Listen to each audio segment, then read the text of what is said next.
반갑습니다. 네, 방금 소개받은 동현입니다. 저는 사실 역사학을 공부한 지는 오래되지 않습니다. 본업이 종교의 성직에 몸담고 있다 보니까 제 전공 분야는 아닙니다. 그러나 김해에 살면서 우리 김해에는 가야 불교라는 그런 불교의 한 전통이 있습니다. 이 가야 불교는 우리 한국 불교가 일상적으로 알려진 서기 372년 소수리망 2년의 기록보다 자그마치 324년이 빠른 서기 48년 허왕우가 김수로와 함께 시집 올 때 그때 싣고 왔다는 그 파사석탑의 그 기록이 있습니다. 그래서 이 스투파는 불교 상징물이고 탑이 왔다는 것은 곧 불교가 왔다는 것을 의미합니다. 그래서 김해의 여러 은하사를 비롯한 여러 사찰들과 또 현존하는 파사석탑과 또 삼국 유사의 그런 기록들이 분명히 있건만 그동안 우리 주류사학계에서는 좀 인정을 좀 주저하는 분위기입니다. 그러다 보니까 잃어버린 우리 역사를 한번 찾아보자라는 의미에서 하다 보니까 이제 가야불교를 하다 보면 가야사를 할 수밖에 없습니다. 가야사 속에 가야 문화 파트에 가야불교라는 종교사가 있기 때문에 또 가야사를 하다 보면 우리 고대사 전반을 삼국과 고대사 전반을 또 들여다봐야 됩니다. 그리고 가야를 들여다보면 반드시 또 임나라는 이 문제에 봉착하게 됩니다. 그리고 가야를 지우기 위해서 했던 그 중에 하나가 물론 신라가 가야를 일종의 합병을 하면서 그때부터 해서 가야는 지워지기 시작했지만 일제시대 때 본격적으로 가야가 왜곡되고 지워지기 시작합니다. 그때 만들어낸 논리 중에 하나가 이 임나가야설과 바로 여러분들이 아는 임나일본부설입니다. 그래서 임나가야설 내지는 임나일본부설이 우리 학계에서는 지금 그거 다 철진한 소리고 다 정리됐다 그렇게 얘기를 합니다. 그러나 실제로 임나일본부의 가장 중요한 내용이 두 가지가 있는데 하나는 서기 369년부터 562년까지 200여 년간 한반도 남부 가야를 지배했다는 것과 그리고 그 지명이 한반도 남부에 있다는 것입니다.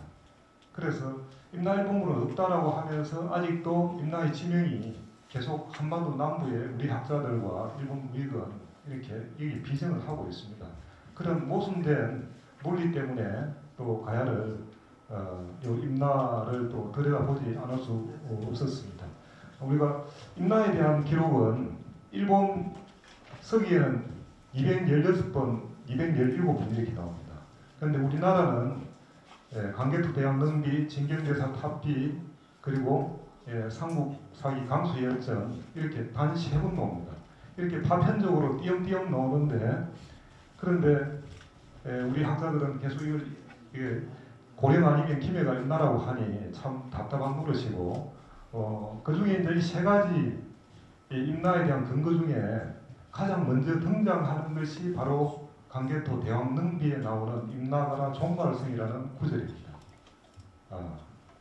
그래서 이 강개토 대왕 능비는 우리나라가 고대사에 대한 기록이 거의 없습니다. 삼국사기 삼국유사라 해도 12세기, 13세기 이런 기록들이고 그래서 주변국 일본이나 중국에서 항상 얘기할 때 천년 지나서 적은 기록들이 아니냐 당대의 기록이 아니지 않느냐 이런 얘기 때문에 항상 좀 불리함이 있었습니다. 그런데 이 광개토 대왕 능비는 우리 고대사의 유일한 당대의 기록입니다.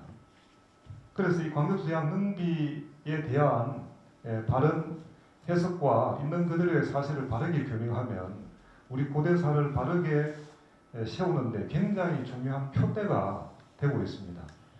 그래서 이 광개토 대왕 능비는 사실은 거대 남론이고 제가 들여다볼 그런 실력이 못 되지만 어떻게 인연이 되어가 한번 들여다봤는데 한중일 간의 학자들이 1000여 편 이상의 논문을 쓰고 그동안 이 광개토 대왕 능비에 대해서 연구를 많이 했습니다. 그런데 특히 여기에 나오는 신명연조 기사라고 있습니다.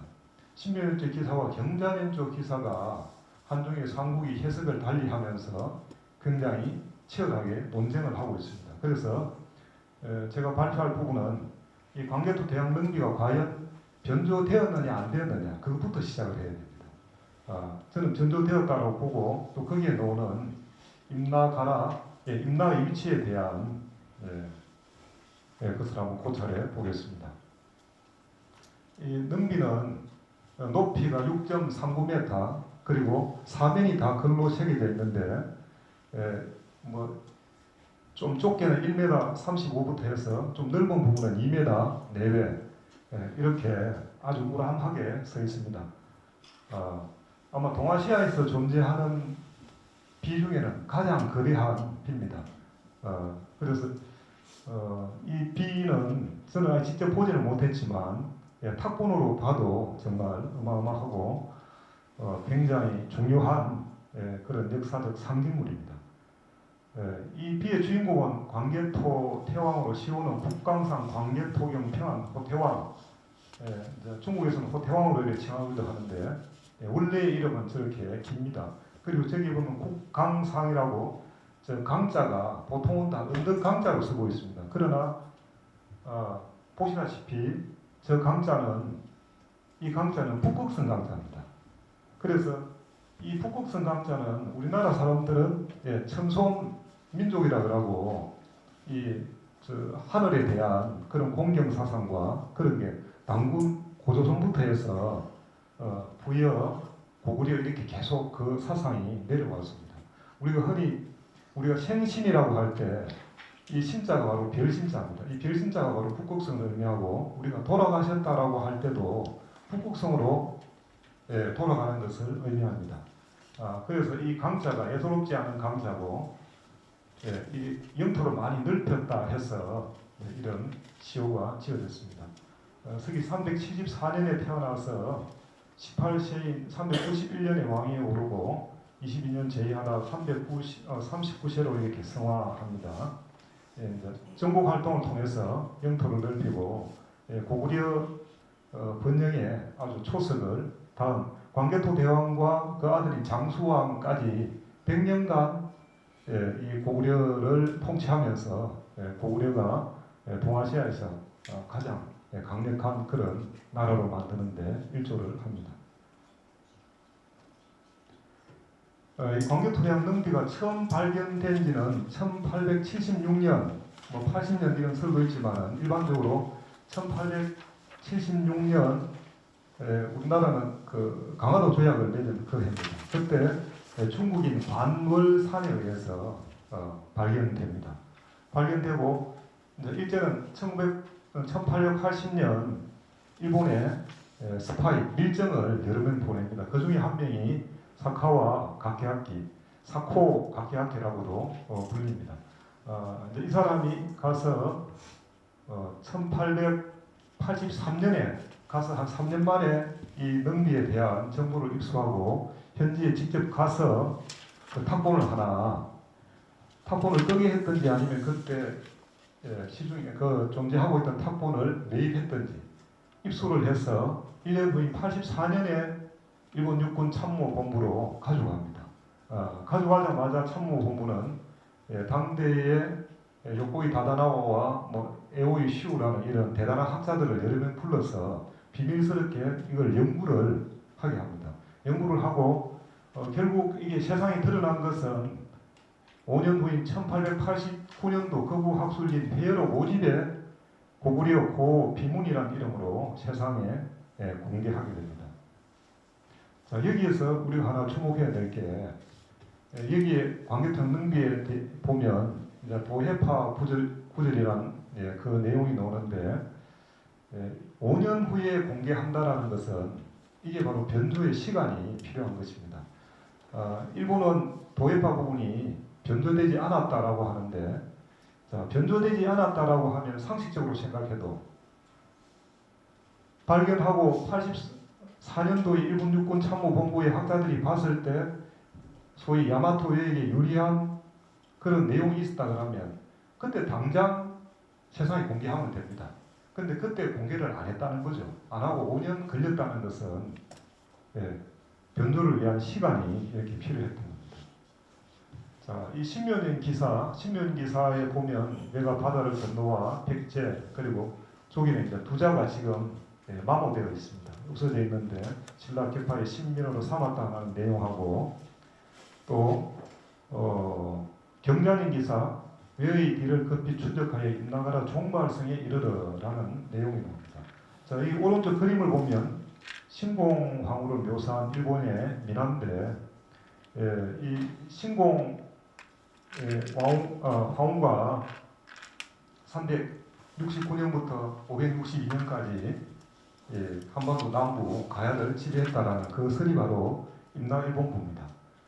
그 기사가 나오기 때문에 일본은 그것을 적극 이제 활용하게 되었던 것이죠. 자, 이거는 대양의 연표입니다. 374년에 탄생해서 자, 이 연표에 보면 이 지문에 다 나오는 내용을 가지고 연표를 작성했습니다. 거기 보면 391년, 395년 이렇게 쭉 시간의 추이에 따라서 이렇게 그 대왕의 업적을 이렇게 적었습니다.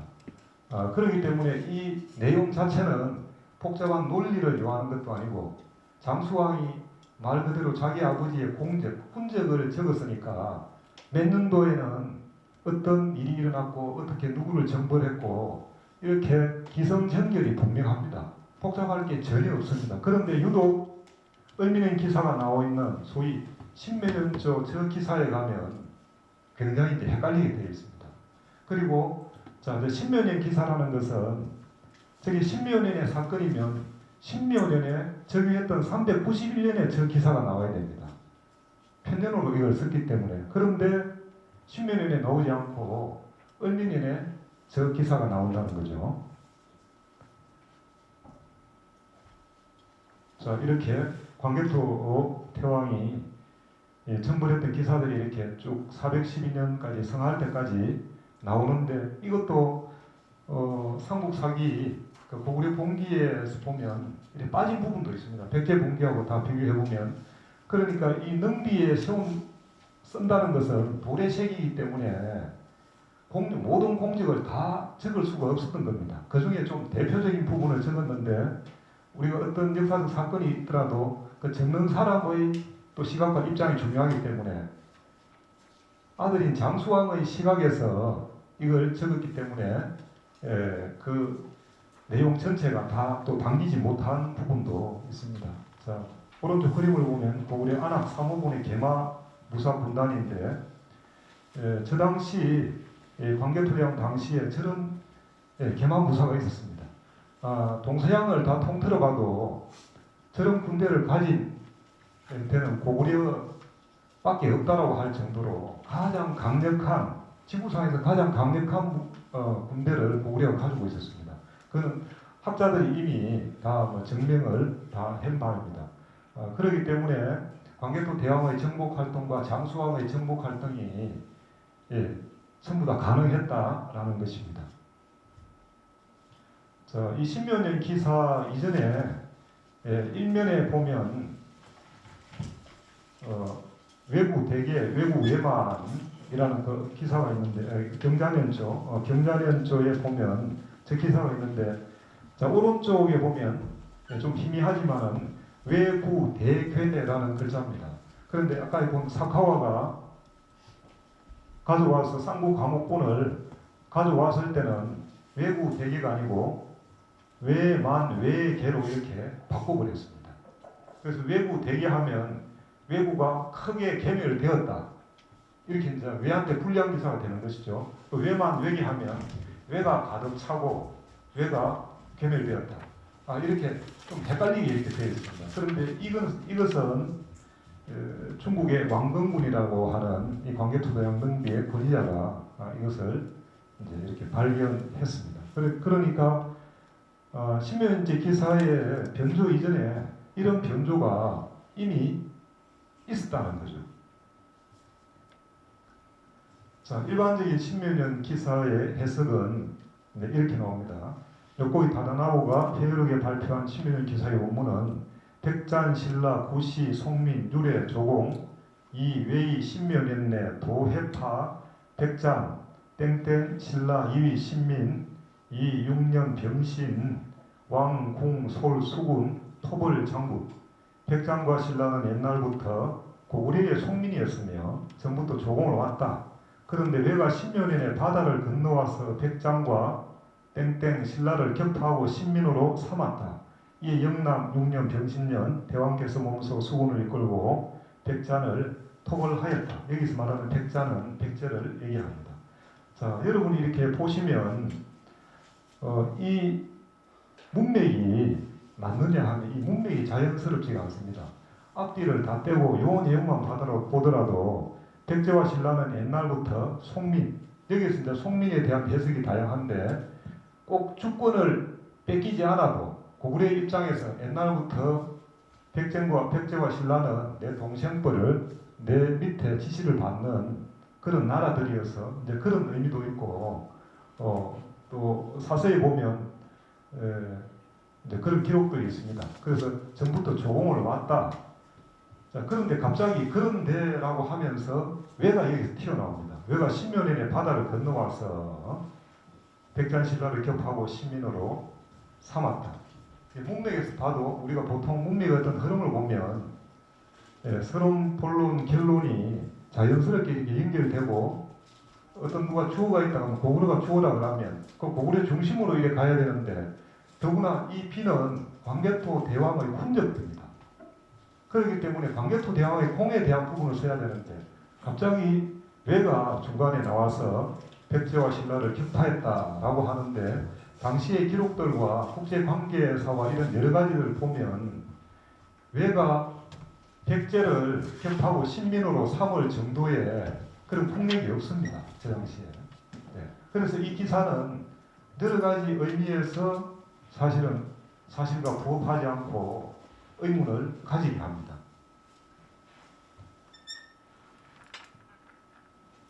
자, 요 앞에 보면 도해파의 해자가 빨간색으로 되어 있습니다. 보통 이제 저 부분이 변조되었다라고 많이 얘기를 합니다. 그리고 부분이 비어 있죠. 결락자, 저기가 무엇인가? 보통 이제 일본에서는 저희가 임나라고 하죠. 백장, 임나, 신라를 신민으로 삼았다 이렇게 해석을 합니다. 그리고 쭉 넘어가면 마지막에 토벌 장국이라고 이렇게 나오고 있습니다. 그래서 이 세 부분에 대한 정확한 해석이 되어야 됩니다. 자, 도해파 부분의 해자 한번 보십시오. 저 해자 속에 두이자가 들어있습니다. 자, 여기는 주운태라고 하는 중국의 유명한 그 탁본가가 있습니다. 그 주운태 탁본에 보면 여기 해자입니다. 그런데 해자는 탁본을 봐도 비문을 봐도 원래부터 많이 훼손되어 있습니다. 저 글자가 다른 글자보다 훼손이 많이 되어 있고 도해파라고 하는 그 비문 자체도 비문이 고르지 않고 그 비문이 굉장히 좀 우툴투툴하고 이렇습니다. 자, 주운태 탁본에 여기 해자고 여기는 교토대본, 여기는 오카노 미저 대본, 뭐 이렇게 요령성 박물관 뭐 이렇게 쭉 있는데 그나마 알아볼 수 있는 게 이 두 가지 본인데 여기에 보면 요 속에 두이자의 흔적이 이렇게 남아 있습니다. 두이자의 흔적이 여기는 이제 교토본인데 아마 요거는 석회본으로 보입니다. 요거는 원석 탁본이고 요거는 석회본. 그러니까 석회를 광개토 대왕피에 발랐습니다. 그 발란 원인 중에 하나는 1972년도 제1사학자 이진희 교수는 변주하기 위해서 석회를 발랐다 이렇게 했는데 나중에 왕건군이라고 하는 중국 학자가 현지 탑사에 가다 보니까 탁본업자들이 초시 부자라는 탁본업자들이 탁본을 잘 뜨기 위해서 비문 자체가 원래 강력응회암이라고 강력응회암이라고 우툴투툴합니다. 그래서 그 비면을 고르게 하기 위해서 전체적으로 석회를 도포했다. 이제 그 석회 도말론이다, 석회 도포설이다 이렇게 얘기하는데 실제 현지에서 가서 보니까 일부러 글자를 왜곡해서 한 것보다는 탁본을 잘 뜨기 위해서 했을 가능성이 많다라고 그렇게 합니다. 그래서 이 석회본을 보면 원래의 글씨하고는 조금 다른 부분이 있습니다. 자, 요거는 광개토대왕 능비 1면에 나오는 이구 등조라고 하는 부분입니다. 이구 등조. 광개토대왕이 이구 등조. 이구 18, 18살에 왕위에 올랐다라고 하면 이구 등조인데 여기 이자를 보면 이자가 이렇게 아래로 쳐져 있습니다. 비문 자체가 매끄럽지 못하다 보니까 이자가 여기에 많이 나옵니다. 이런저런 곳에서. 그런데 다 이자의 형태가 다양합니다. 이렇게 바른 것도 있지만 이렇게 배가 쳐져 있는 것도 있고, 그런데 이 부분을 사카오가 상구 과목본이라고 하는 일종의 이제 가의 테두리를 선으로 그어놨고, 그 나머지 바탕은 그 여백은 전부 다 검은 먹으로 칠하는 게 이 상구 과목본입니다. 뭐 탁본이라고 할 수 없는데 가장 기본적인 어떤 탁본의 형태인데, 여기에 보면 반듯하게 되어 있죠. 이게 원래의 모습인데 이렇게 사카오는 반듯하게 이렇게 되어 있습니다. 그래서 원래의 탁본하고 같을 수가 없습니다.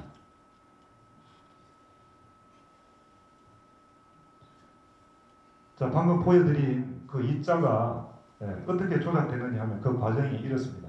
원래는 이자인데 이자에다가 가획을 합니다. 여기에서 획을 좀 더 새겨 넣어가지고 몇 자로 되고 여기에 삼수변을 여기에 더 붙입니다. 이렇게 되면 해자가 되죠. 그런데 이게 왜 변조설에 이제 그 논란이 되고 휩쓸리냐 하면, 유독 도해파 중에 이 해자 부분이 이 비문을 팔 때 글씨를 이 종선 안에 넣기 위해서 일종의 금을 긋습니다. 아래로 쭉 종선을 긋는데 그 종선을 이게 걸쳐 있거나 벗어나 있습니다. 그래서 우리가 상식적으로 생각해도 임금의 공적을 기록한 그런 위대한 훈적비에 그 글씨를 쓰는 사람도 대단한 문장가가 썼을 것이고, 그리고 글을 또 그대로 뺏겨 쓰는 서예가도 글을 잘 쓰는 사람이 썼을 것이고, 그리고 그걸 돌에 새길 때도 아주 뛰어난 석공이 했을 겁니다. 그런데 이 해자 부분이 이게 종선에 걸쳐 있거나 벗어나 있는 거예요. 그래서 이거는 중국의 경태화라고 하는 학자가 이걸 발견했습니다. 그래서 이 해자는 조작되었다라는 설이 끊임없이 있어 왔는데, 이 해자 속에 이 두 이자가 들어 있습니다. 자, 우리가 상식적으로 생각해도 변조를 하려고 치면 많은 글자를 바꾸거나 비 자체를 깔아내가지고 다시 새기거나 그래 하면 이 비의 형태가 높낮이나 이런 게 다 틀려버립니다. 그래서 일본은 최소의 변조로 최대의 효과를 내게 하는 것이죠. 그래서 이런 걸 왜 제가 제 나름대로 이렇게 제고하고 이런 걸 얘기할 수 있냐 하면, 저는 가야불교를 하는데 가야불교 사무유사 파사석탑조 안에 그 가야불교의 도래에 대한 부분을 얘기하고 있습니다. 거기에 보면 연우시, 해동말, 유창사, 봉법지사, 개상교, 미지, 토인, 불신복 이런 구절이 옵니다. 이걸 해석하면 그러할 때 해동의 끄트머리에는 절을 세우고 불법을 받들었다. 그러나 토인들이, 이 지방 사람들이 믿지 않아서 이런 이제 구절이 나옵니다. 그런데 그동안은 연우시, 해동, 말 이렇게 해석을 한 게 아니고, 연우시, 해동 끊어버리고 말자를 미자로 고쳐서 미유창사, 봉법지사 이렇게 계속 우리 학계도 그렇게 해석을 해왔습니다. 그런데 이제 작년에 제가 그 책을 쓰면서 그 부분을 발견했죠. 발견해서 판본하고 다 찾아보니까 모든 판본이 미자가 없습니다. 전부 말자로 되어 있는데, 그러면 누가 그걸 미자로 바꿨느냐? 1902년도인가 4년도에 스보이 구메조라고 하는 일본의 아주 대단한 학자가 있습니다. 그 학자가 원 판본에는 말자로 되어 있는데 이걸 성문해서 다른 쪽으로 옮겨 쓸 때 이것을 미자로 바뀌어버립니다. 그래서 그 한자, 말자와 미자 때문에 불교가 안 왔다 이렇게 돼버린 겁니다. 그래서 그런 이제 실력을 갖추고 있기 때문에 이 광개토대왕 능비도 원래의 이자를 해자로 바꿈으로 해가지고 주어가 바뀌어버리게 되는 것이죠. 자, 여기는 이제 에, 토벌 장구. 예. 그 앞에서 보면 마지막 그 토벌 장국이라고 아까 말씀드렸는데 그 벌자가 이렇게 보면 이 벌자처럼 보입니다. 이렇게 점 하나 찍으면 이제 벌자처럼 이렇게 보이죠. 그러나 이게 벌자가 아니고 이게 외자입니다. 왜 그런가 하면 여기에는 장명선 탁출, 장명선이라고 중국의 유명한 탁공입니다. 그 탁공에 굉장히 흐리죠. 이게 여기는 어떤 사람은 니로 보고 어떤 사람은 이제 벌로 보고 이 각 나라인데 한국, 중국, 일본, 한국 이게 이제 지금 다 4개국이 해석을 했는데 조금씩 이렇게 다릅니다. 자, 그런데 이 리자가 사카와는 이것을 리자로 토리 장국으로 했고 그 이후에 이제 학자들은 보니까 리자가 아니고 여기에 봐도 이게 리자라고 볼 수는 없죠. 이름을 리자라고 볼 수 없습니다. 그래서 이거는 벌자처럼 보이기 때문에 벌자다 이렇게 본 거예요. 그런데 이게 원래는 리자처럼 보이는데 왜 벌자처럼 되었느냐? 여기에 원래 석회를 발랐다 그랬죠. 이 석회를 발랐는데 시간이 지나면서 석회는 물에 녹습니다. 비바람에 석회가 조금씩 떨어진 거예요. 떨어지면서 점점 이렇게 드러났습니다. 그래서 이걸 이제 벌자로 이렇게 해석을 하게 됐습니다. 그런데 이걸 잘 살펴보면 이게 또 벌자일 수 없는 게 최근에 이제 이 발견된 구로다 탁본이라고 있습니다. 이 광개도 태왕 능비를 해석을 하려고 그러면 문맥만 맞는지 봐야 되는 게 아니고 그 탁본을 같이 대조를 해서 찾아내야 됩니다. 저도 사실 문맥을 연결하는 거는 시간이 그래 많이 안 걸렸으나 실제로는 이 탁본 때문에 시간이 많이 걸렸습니다. 그래서 탁본을 여러 개의 탁본을 다 대조하고 보는 과정에 최근에 이 구로다 탁본이라는 게 발견됐습니다. 그래서 이 구로다 탁본에 보면 이제 요 외자의 흔적이 들어 있습니다. 가장 이제 많이 드러나 있는 부분인데, 그게 바로 원래의 외자가 이게 원래의 외자입니다. 원래의 외자인데, 자 광개토대왕 능비에 서 있는 이 외자, 이 벼하 밑에 여기에 계집여자거든요. 이 계집여자가 전부 다 이런 식으로 마치 물고기 옆에 이렇게 가로지는 모양으로 해가 동그랗습니다. 전부 다 이런 식으로 다 되어 있습니다. 그래서 원래의 외자인데 여기에 이걸 외자를 거기에 쓰면 안 되게 되어 있습니다. 왜냐하면 거기 외자를 쓰면 이 신면일주 기사가 일본어에게 불리한 기사가 되는 거예요. 그래서 일부러 이제 석회를 바릅니다. 석회 내지는 이제 시멘트, 석회보다 좀 더 강력한 시멘트를 발랐다고 봅니다. 그렇기 때문에 일부는 떨어져 나갔지만은 지금도 보면 여기에서 이 가로지르는 우리 계집여자변의 이 가로지르는 이 부분은 지금도 드러나지 않았습니다. 그런데 이 능비 자체가 강력 응애암이라서 우툴부툴하고 거기에 시멘트나 뭘 바르면 굉장히 접착이 잘 되어가 동일체처럼 그렇게 되게 되어 있습니다. 그래서 이렇게 보면 이거는 외자가 분명합니다. 자, 이렇게 제구했을 때 복원하면 신민원조의 기사가 이렇게 됩니다. 백장, 신라, 구시, 송민, 유래, 조공, 이외, 이 신묘, 연내, 도 이렇게 끊어집니다. 끊어지고 이파, 백장, 외침, 신라, 이위, 신민, 그 다음 이육년, 병신, 왕궁, 솔, 수군, 토, 외, 장국. 자, 이렇게 보면 백장과 신라는 예로부터 송민이었으며 전부터 조공을 왔다. 그러나 외는 신묘년부터 물을 건너 조공을이라고 하는 목적가 생략되어 있습니다. 물을 건너왔다. 부초부술 백장과 외가 신라를 침공해 신민으로 삼으려 했다. 때문에 영남 6년 병신년 대왕께서 몸소 수군을 이끌고 외와 백잔을 톱을 했다. 자, 이렇게 보면 여기에는 문장상, 이 논리상 별로 무리가 없습니다. 여기에서 제가 이제 이 조공을이라고 하는 요 목적어 하나만 생략한 걸 넣었을 뿐이지 이 전체적으로 뭐 고친 게 아무것도 없습니다.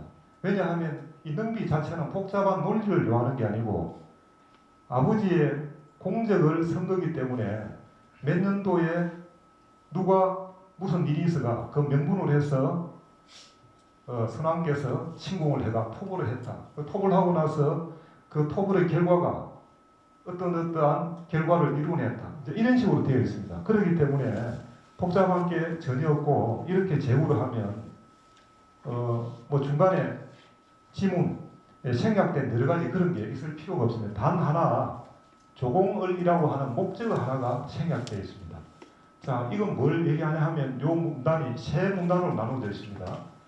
신묘연내 도까지는 백전신라는 예로부터 고구려의 속민이었으면 전부터 조공을 왔다. 조공에 대한 얘기를 하고 있습니다. 그러나 왜는 신묘년부터 물을 건너 조공을 왔다. 그러니까 여기까지는 조공의 얘기, 조공이고 그 다음에는 이제 이 파, 아까 저기 바다 해자가 두 이자로 보는데 두 처부술 이 파자는 우리가 부술 파자입니다. 두 처부술 백장과 외, 백장과 외가 둘이니까 두 처부술 백장과 외가 신라를 침공해서 신민으로 삼으려 하기 때문에 이제 이런 명분을 얘기하는 것이죠. 그래서 6년 병신년에 왕이 직접 수군을 이끌고 토외 장국 이때 토벌했다. 외와 장국을 이때 장국은 아까 이 백잔이라고 할 때 그게 백제이듯이 이 장국도 백제를 의미합니다. 그래서 외구도 여기 비문에 보면 외구, 외적 이렇게 다르게 쓰고 있습니다. 자, 이렇게 보면 거꾸로 이게 과연 맞는지 그렇게 보려면 역으로 이렇게 보면 됩니다. 역으로 봐도 6년에 왕이 외와 장국을 백제를 토벌했다. 그럼 왜 그러냐? 그 이유는 이 두 처부술놈의 백제와 외가 신라를 침공해서 신민으로 삼으려 했기 때문에 출정해서 그렇다. 이제 요 앞에 부분은 옛날에는 다 내 밑에 있는 내 수하들인데 백제, 신라, 외 해봤자 다 내 수하들인데 이제 그런 의미가 담겨 있습니다. 그래서 여기는 백제와 신라는 옛날부터 고구려의 손 아래에 있었고 옛날부터 조공을 왔는데 백제는 광개토 태왕이 즉위한 371년 신묘년 그때서부터 왔다 이 얘기를 하고 있습니다. 그러니까 외는 그 이전까지는 조공을 하고 있지 않고 있다가 이제 광개토 태왕이라는 대단한 그런 강력한 군주가 등장하니까 그때부터 이제 머리를 숙이고 조공을 왔다 이런 의미가 있습니다. 자, 여기서 보면 이제 왔다 조공, 얘는 조공을 의미하고 여기 이가 세 번 나옵니다. 이외라고 할 때는 그러나 외는 여기 이 신묘년 내 할 때는 신묘년부터라고 하는 유래를 얘기하고 그리고 이위 신민 이거는 신민으로 삼으려 했다라는 어떤 소유 자격 이런 걸 의미하고 그럼 여기 이 6년 이렇게 할 때는 때문에 이에라는 어떤 원인을 얘기하고 있습니다. 그래서 이 짧은 구절에 이가 세 번 서 있는데 이 용례가 이 성격이 다 다릅니다. 자, 그래서 이 한자는 한자 다 풀어야 됩니다. 대충 넘어가지 않고 한자 다 풀어보면 그 뜻이 분명해집니다. 자, 보통은 이제 도해파가 변조됐다라고 하는데 실제로는 해자 원래 두 이자가 가역을 해서 해자로 만드는 요 한자가 가역이 이제 변조가 됐고 그리고 결락된 두 글자는 외의 침이다.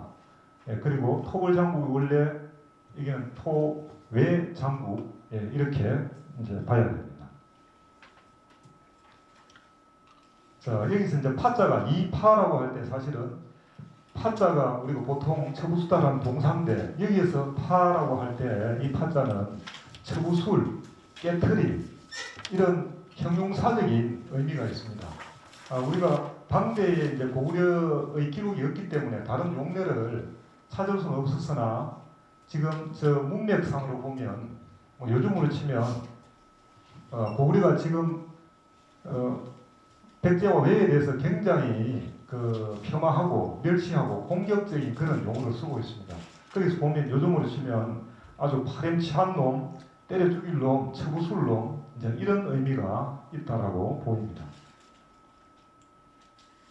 자, 옆에 보이는 쪽에 바로 사카와 가게학계가 가져왔던 상구 감옥본입니다. 아까 이구 동조 여기 있습니다. 1행, 2행, 4행, 4행, 5행의 이구 동조. 요 이자가 여기는 반듯합니다만은 원래의 원서 탁본을 보면 이자가 배가일에 쳐져 있고 그렇습니다.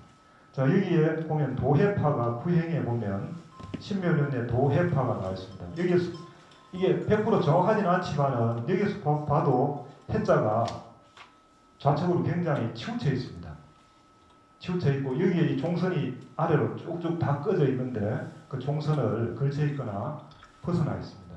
그 두자 결락된 글자가 바로 여기에 있습니다. 여기에 두자 결락돼 있고 요 지금 남아 있는 요 부분, 요거는 바로 세신자의 그 부분만 남은 걸로 보이고, 그래서 여기는 대부분의 연구자들이 신라로 보고 있습니다. 자, 이 당시에 각 나라의 역학 구도를 한번 살펴볼 필요가 있습니다. 여기도 보지만은 김해 금강가야 여기는 고구려하고 좀 떨어져 있죠. 신라와 백제는 국경을 접하고 있습니다. 이 당시에 역학 구도를 보면 고구려가 가장 강성했고, 그 다음 백제, 그 다음 외, 신라가 가장 약한 걸로 보입니다. 능비의 기록에도 보면 신라가 계속 침공을 당합니다. 외와 백제한테 침공을 당하고, 그럴 때마다 신라는 고구려에 도움을 요청합니다. 도움을 요청할 때마다 고구려는 5만 군사를 이렇게 보내가지고 신라를 구원해주죠. 이 역학 구도로 보면 백제와 외는 어쨌든지 고구려에 대항하기 위해서 가야나 아니면 이 신라를 합병을 하려고 합니다. 합병을 해서 고구려에 대항하려고 하는데, 그래서 고구려는 이 위태로울 때마다, 이 신라가 위태로울 때마다 신라를 보호해주고 이렇게 됩니다. 그런데 고구려 공기나 이런 모든 기록에 봐도 가야에 대한 기록이 한 줄도 없습니다. 그럼 왜 그런가 하면 당시에 가야는 어떤 중립국으로 있었지 않나 그렇게 봅니다. 이 백제와 신라와 고구려 이 사이에서 백제편을 들어서 고구려와 맞섰다가는 강력한 고구려의 침공을 받을 수도 있기 때문에 가야는 여기서 중립적인 역할을 했고, 그렇기 때문에 능비에서도 가야라는 직접적인 국명은 한 번도 나오지 않습니다. 이제 임나가라라고 나오는데 그 임나가라는 김해의 금강가야나 고령의 대가야를 지칭할 수가 없다라는 겁니다. 자, 그리고 여러분도 아까 보셨지만은 심연지 기사를 보면 그게 논리가 맞지 않는 게 외가 갑자기, 그런데 신묘년의 외가 백장과 신라를 침공한다 이렇게 나옵니다. 그런데 모든 기록에서 봐도 백제와 외는 굉장히 서로 동맹 관계에 있고 사이가 좋습니다. 그런데 갑자기 신묘년 기록을 보면 외가 백제와 신라를 공격하고, 그게 또 맞지 않는 게, 그럼 고구려는 가해자 외를 공격하는 게 아니고 고구려는 또 백제를 공격한다 이렇게 나옵니다. 피해자를 공격한다고 이렇게 나옵니다. 그래서 이 논리적으로 보면 전혀 맞지가 않는 것입니다. 그래서 우리가 상식적으로 생각해도 어떤 문장이라 그러면 그 문장은 반드시 그 논리에 맞아야 되는데, 왕의 군적을 쓴 이런 대단한 비에 주어가 누군지 목적어가 누군지 그리고 문장 자체 안에서 충돌하게끔 이렇게 되어 있습니다. 그래서 이것은 변조되었다라고 밖에 볼 수가 없습니다. 자, 임나가라라고 하는 것이 지금 역사학계에서 그동안 많은 논란이 되어 왔습니다.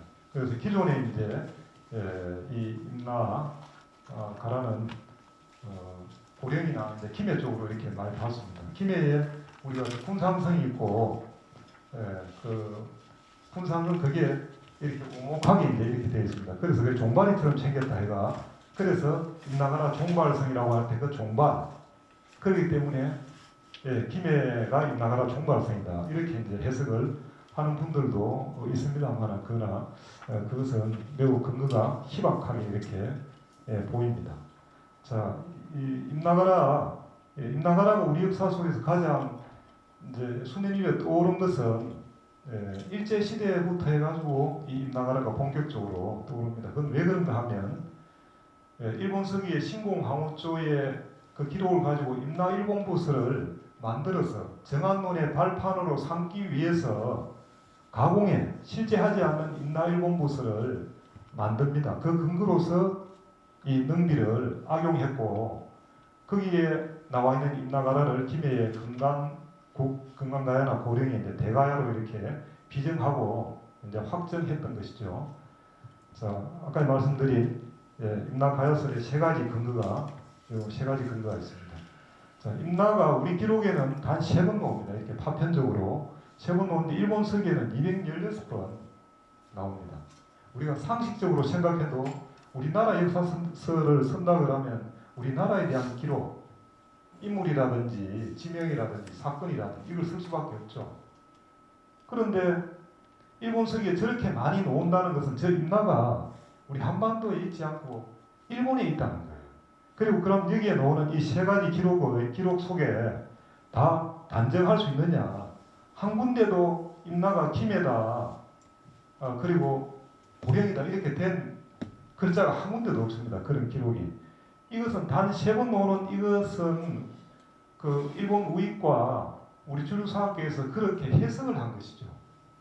그래서 해석을 했는데 그러면 그 해석조차 맞느냐 하면 이 강수열전의 임나가랑이는 이미 지금 논문이 나와서 이게 부정되었습니다. 부정되고 그리고 진경에서 탑비에 나오는 임나왕족 초발성지라고 하는 그 부분이 나오는데 이것은 저도 보니까 강수열전에 나오는 강수의 선조가 임나왕족인데 그때 말하는 임나가 창원이나 김해나 이쪽일 수 없고 오히려 대마도나 일본 열도일 수 있다는 그런 근거가 더 확실한데도 이렇게 3번 나오는 파편적인 이것을 가지고 임나가 우리 한반도 남부에 있다.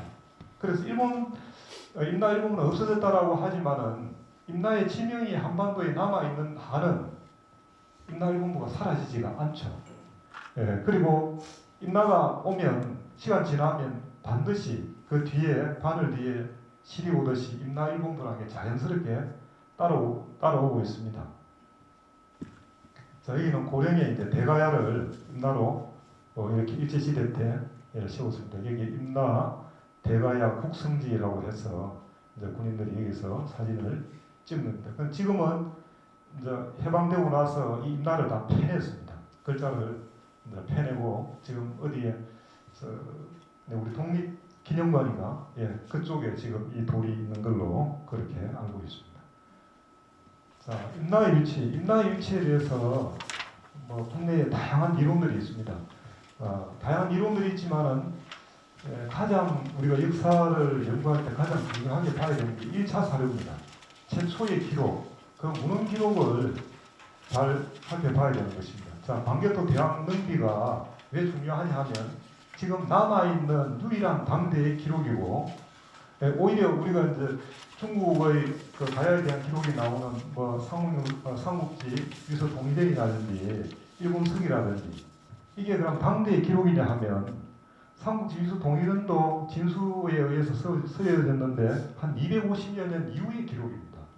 일본 서기도 또 수백 년 지나서의 기록들이 많죠. 그것을 보면 이 광개토 대왕 능비는 일종의 특급 사료라고 할 수 있습니다. 아버지 죽고 나서 2년 후에 바로 썼으니 그것은 당대의 기록을 그대로 담고 있고 이제 거기에 담고 있는 기록을 있는 그대로 봐야 된다는 거죠. 지금 제가 판단하기로는 그 능비가 10몇 년 쪽뿐만이 아니고 능비의 다른 부분도 훼손이 많이 되었습니다. 삼면 그 하단 쪽이나 이런 데 보면 아주 뭉티기로 훼손이 되고 이런데 이 경장년 쪽에 중요한 외배 급추하는 이 앞부분에 한 7, 8자가 소멸되어 있습니다. 그래서 이 부분도 민족사학계 유립 선생이라고 하는 분은 이제 옛날에 그 유립 선생의 스승인 계연수 선생이 옛날에 광개토 대왕 능비를 2번 봤다라고 하거든요. 그때 봤을 때 이 앞부분이 섭적 2월 바다를 건너간다 그런 구절이 있었다라고 이제 그렇게 얘기는 합니다. 근데 하여튼 중요한 부분의 앞에 한 7, 8자 정도가 지금 화해제가 없습니다. 자, 그러나 다행히 여기에 보면 지와 종이라고 하는 글자가 있습니다. 자, 이걸 풀면 외의 배후를 급히 추격해 임나 가라에 이르렀고 쫓아가 성을 치니 성이 귀복하였다. 자, 이것은 지금 이제 제가 보는 시각이고, 기존에는 외의 배후를 급히 추격해 임나가라 종발성에 이르니 성이 귀복하였다. 이렇게 임나가라 종발성을 명사로 봤습니다. 지금 우리 학계에서도 대부분 한 8, 9할은 이것을 명사로 보고 있습니다. 그러나 이걸 명사로 볼 수가 없는 게 이 종자가 따를 종, 쫓을 종자입니다. 이 발자가 뺄발, 칠발, 성성자인데, 그래서 우리가 상식적으로 생각해도 왜가 이제 광교토 대왕한테 쫓겨가지고 간단 말입니다. 자기네의 근거지, 자기네의 본거지로 갑니다. 우리가 자기네의 본거지로 간다는 것은 거기서 항전을 하기 위해서 가는 거죠. 그리고 성이라는 것은 항전하기 가장 좋은 곳입니다. 근데 이대로 풀지 않고 기존에 하면 예의 배후를 급히 추적해 임나가라 종발성에 이르니 성이 곧 항복하였다. 싸워보지도 않고 그냥 항복하였다는 거죠. 싸워보지도 않고 항복하려면 왜가 신라에 있을 때 항복을 할 것이지, 그렇게 급히 도망가서 본거지로 갔다는 것은 항전을 하기 위해 도망갔고 거기에서 한바탕 이제 전투를 벌였다는 것입니다.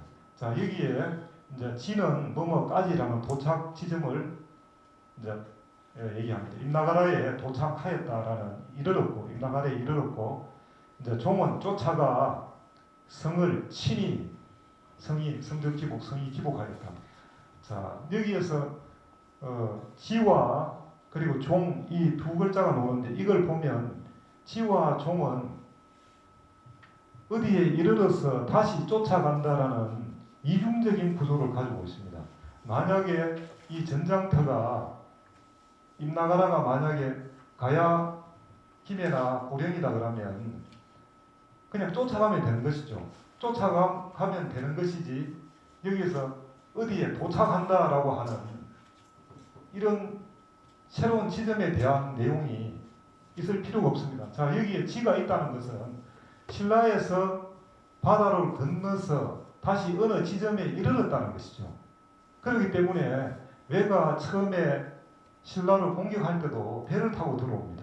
그럼 왜가 도망갈 때도 배를 타고 도망가게 되고, 그리고 도망가서 자기네 본거지가 있는 임나가라 거기에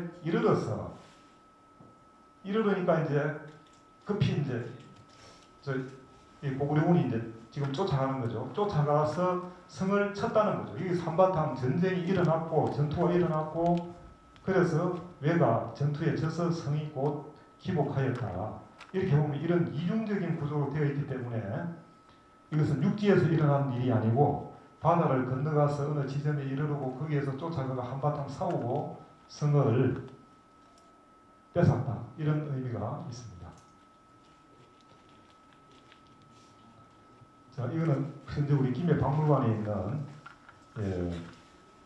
그 가야의 이명, 가야의 다른 이름이 뭐 가락부터가 임나 이렇게 있는데, 그리고 여기 이제 가야는 가야 7국, 임나 10국이라고 하는데 전부 일본 서기에 나온 것을 가지고 지금 이렇게 비정하고 있습니다. 이 자체가 문제가 많다 그렇게 보입니다. 자, 일제가 임나로 비정하는 고령의 대가야 김해의 금강가에는 고구려와 척대국이 아니므로 상호한 전쟁 기록이 전무합니다. 전쟁 기록이 없습니다.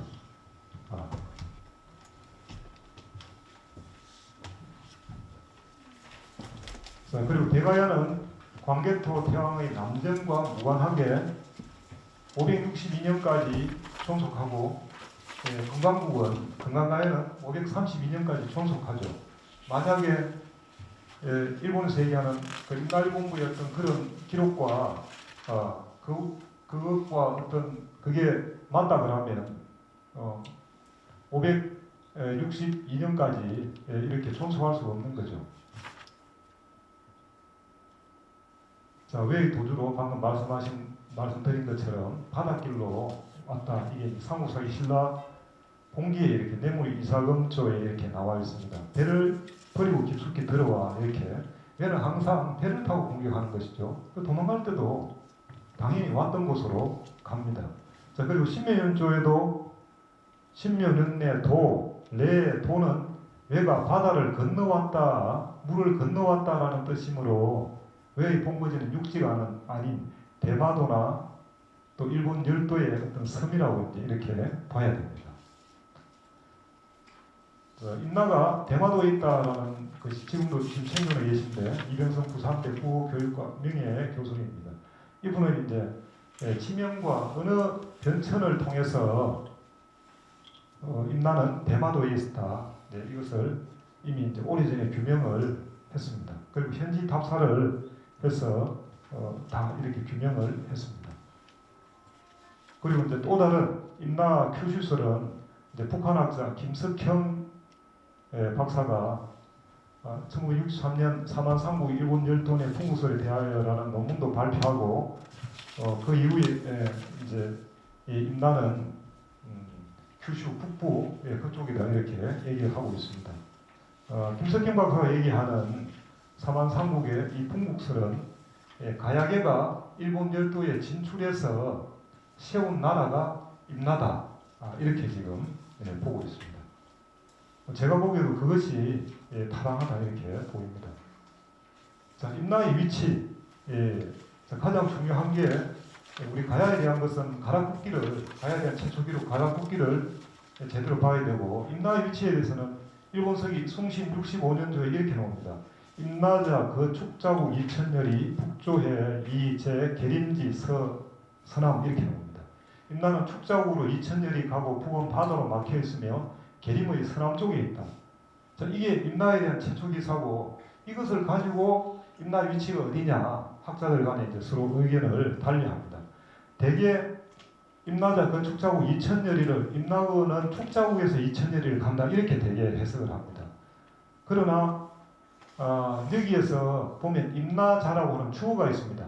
주어가 있고 그 다음에 그 축자국 이렇게 할 때는 임나는 축자국에서 가는 게 아니고 축자국으로 간다 이렇게 봐야 됩니다. 이게 축자국에서 가야 된다고 하면 축자국이라고 하는 게 오히려 더 타당하다 그렇게 보입니다. 그리고 이제 북조에 북쪽은 바다로 막혀 있다. 이걸 뭐 다르게 또 해가 북쪽은 바다로 떨어져 있다 이렇게 하는데 이 조자는 막힐 조자, 거칠 조자라서 이것은 멀리 떨어져 있다, 이격해 있다 그렇게 볼 수가 없고 있는 그대로 막혀 있다 이렇게 봐야 되고 계림의 서남 쪽이다 이렇게 말하고 있습니다. 자, 임나 위치에 대해서 제가 한번 규명을 해봤습니다. 당시에 야마토 조정이 나라에 있었습니다. 나라에 있었는데 이 나라에서 축자국으로 이천열이 이때 축자국은 700km 떨어져 있습니다. 700km 떨어져 있는데 그 다음 축자국으로 이천열이 가고 이천열이 가지만 축자국이 임나가 아니고 축자국으로 이천열이 가는데 이 임나라고 하는 것은 말로국 마스우라를 말하는데 여기까지는 780km 한 2000열이 가까이 떨어져 있습니다. 그리고 북쪽은 이 말로국 마스우라는 북쪽은 바다로 막혀 있죠. 대마도가 북쪽은 바다로 막혀 있지만 대마도는 동서남북 다 막혀 있기 때문에 이 당시에 임나는 숭신 65년조에 말하는 임나는 대마도가 아니고 말로국 마스우라다. 그 최초의 임나는 이 대마도가 분명할 거로 보입니다. 그래서 이 임나가 말로국도 갔다가 나머지 이제 여기 기비현 오카야마 그쪽으로 가고 또 뭐 야마토 쪽으로 가고 몇 군데로 이렇게 분화됩니다. 자, 여기 말로국이라고 하는 것은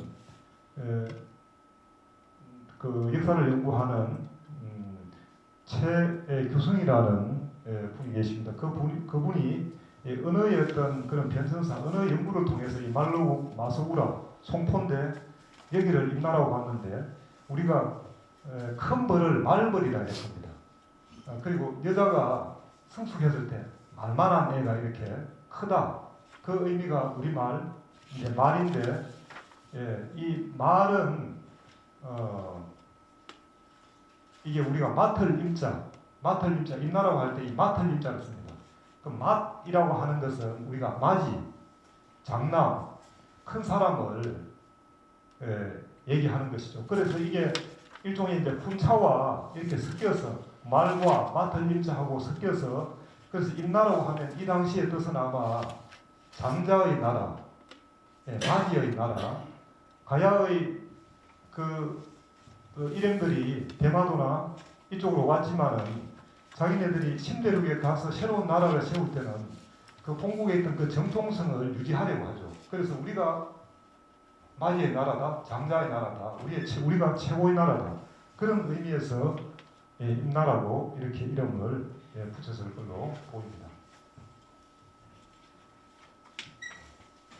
자, 초기 임나는 그렇고 여기가 임나다의 제자 최규성 선생님은 사가의 마수우라 송포를 임나라고 논증했는데 저도 그렇다라고 이렇게 동의를 합니다. 그래서 숭신 65년조의 기록 축자국으로 2000년이 떨어져 있고 북쪽은 바다로 막혀 있고 그리고 계림의 서남 쪽이다. 그것을 다 만족하는 것은 바로 말로고 마수우라다. 자, 계림의 서남 쪽 기존 우리 민족사학계는 이 대마도가 임나라고 많이 이제 그렇게 얘기했습니다. 그런데 이제 이걸 부정하는 분들의 논리가 경주에서 보면 이게 어떻게 서남이 되느냐, 남쪽 내지는 오히려 동쪽으로 좀 동남으로 치우쳐 있지 이렇게 얘기를 합니다. 그러면 그 논리에서 좀 대답이 좀 궁했던 거예요. 그런데 이 북큐슈 쪽은 가야계가 많이 옮겨왔지만 이쪽에 추름, 이조모라고 하는 것은 신라계가 이쪽으로 많이 갑니다. 해류도 이쪽으로 자연 흐르게 되어 있답니다. 그래서 서기 733년인가의 그 추름 풍토기 일본에 지금 남아 있습니다. 그 추름 풍토기를 보면 이 이조모 쪽은 신라인들이 와서 신라의 언어와 풍속 이런 게 많이 남아 있다라고 얘기하고 있습니다. 그래서 우리가 원래 영국에 있었던 요크가 미국으로 가면 뉴욕이 되고 이렇게 뉴라는 이런 적두어가 붙어서 새로운 국가나 도시를 얘기하는 것처럼 임나도 가야인들이 갔을 때는 그런 의미에서 임나라고 붙였고 임나가라 그런 의미에서 가야 앞에 이제 임나라고 붙였죠. 그리고 이쪽은 신라인들이 가서 살았는데 그러니까 여기에도 신라라든지 계림이라든지 이런 지명들이 여기에 원래는 있었다라고 그렇게 보입니다. 그리고 계림을 단순히 어떤 수도의 의미가 아니고 이때의 계림은 나라 자체를 의미하기로 했습니다. 기록에 보면 계림이 신라와 동일시된 그런 부분도 있습니다.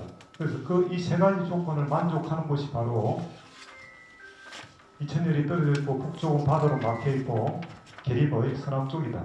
그래서 이 계림은 본국의 계림이 아니고 열도 내에 신라의 이주민들이 살았던 그 계림에서 보면 서남 쪽이라는 것이죠. 자, 우리 기존에 이제 현재 학계에서는 가락국의 세태, 건강가의 신학 원인을 영락 10년 경자년에 광개토 대왕이 외를 비롯한 임나가라를 정벌하는 고구려의 남정이 주요 원인이라고 이렇게 얘기를 합니다. 그 논리에서 여러 가지 학설을 세우고 하는데 위에 이런 사실들을 보면 고구려와 가야가 직접 부딪힌 적이 없습니다. 그렇기 때문에 고구려 때문에 가야가 망하지도 않았고 가야의 그 10대 왕기에서 보면 이때가 20품 왕 때인데 20품 왕이 그대로 그 왕위를 유지하고 있습니다. 그래서 이때 보면 가야는 어떤 중립적인 위치를 지키면서 직접적으로 이 전쟁에 관여하지 않았다라고 그렇게 보입니다. 현재 우리가 전기 가야연맹, 후기 가야연맹 그 나누는 게 바로 다나카 도시아키 시가 현립대학 명예 교수님이 이제 이렇게 이제 나누는데 그 전제가 바로 경자년조에 광개토 대왕의 남정이 됐고 건강가야가 망했다. 그리고 그 건강가야는 김해다. 이런 비전과 그 확정 속에서 이 전기가야, 후기가야 이걸 나눕니다. 그러나 방금 말씀드린 대로 그 당시의 상황을 보면 가야가 고구려에서 망하지 않았고 그 논리 위에 세워진 전기가야 후기가야라는 이 용어 자체도 다시 재고되어야 된다라고 보입니다. 자, 장수왕은 이제 남쪽으로 이렇게 영토 확장을 많이 했습니다. 그리고 백제와 신라를 압박했고 이로 인해서 우왕기였던 신라는 이제 고구려와 멀어지고 백제도 낮에 동맹을 이제 맺기에 이릅니다. 이런 상황이 되니까 그 사이에 끼어있던 가야가 굉장히 또 곤혹스러워지는 것이죠. 그래서 가야는 일본 열도 신세계로 대거 이주하지 않았나 이제 그렇게 보입니다. 고대 일본의 인구 증가를 연구한 인류학 권위자 고야마 수조는 조몽시대, 야요이시대, 고분시대 거쳐가지고 세 번에 걸친 일본 열도의 폭발적 인구 증가가 있었는데 이건 자연적 인구 증가로는 설명이 안 된다. 그래서 도래인들이 대거 오지 않으면 그 인구 증가가 설명이 안 된다. 이렇게 얘기하고 있습니다. 이제 그러한 곳에 3세기에서 6세기까지의 저 시기가 바로 금강가야의 어떤 쇠락 시기하고 서로 일치하는 것이죠. 자, 현재 이 비는 한중일 역사 지형의 축소판이다. 지금 이 비가 있는 곳은 중국 지반에 있습니다. 그래서 고구려도 중국은 이제 자국사로 이렇게 편입시키고 광개토양 능비에 대한 소유권도 이제 본인들이 다 이렇게 주장을 합니다. 그리고 우리 한국은 한중일이 공동 연구를 하든지 해서 저 능비에 대한 연구를 더 하자고 이제 이렇게 지금 요구하고 있는 그런 편이고, 근데 일본은 저 능비에 대해서는 원래 그 도해파가 변조되지 않고 왜 유리한 그대로 되어 있다라는 입장이기 때문에 또 자기 조상들이 변조를 했음에도 불구하고 그것을 충개하기 때문에 그 옛날의 그 기조를 그대로 유지하고 있습니다. 이래서 지금 현재 한중일 역사 지형의 축소판이 바로 광개토 대왕 이제 능비입니다.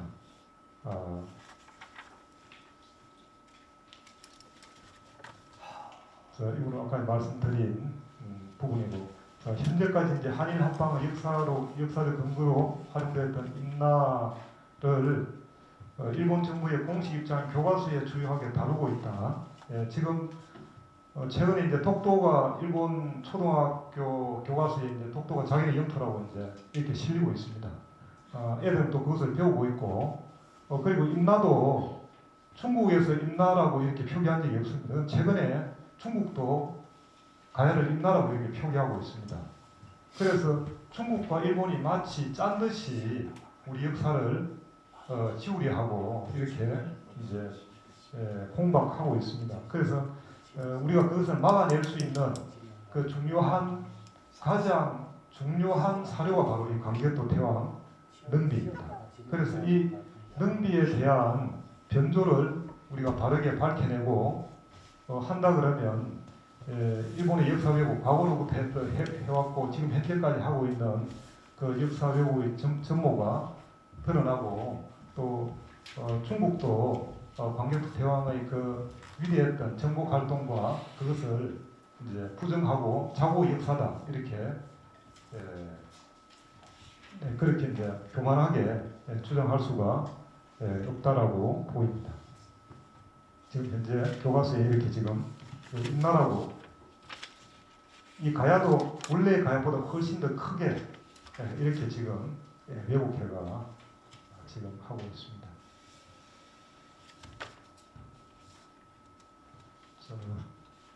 제 강의는 이것으로 마치겠습니다.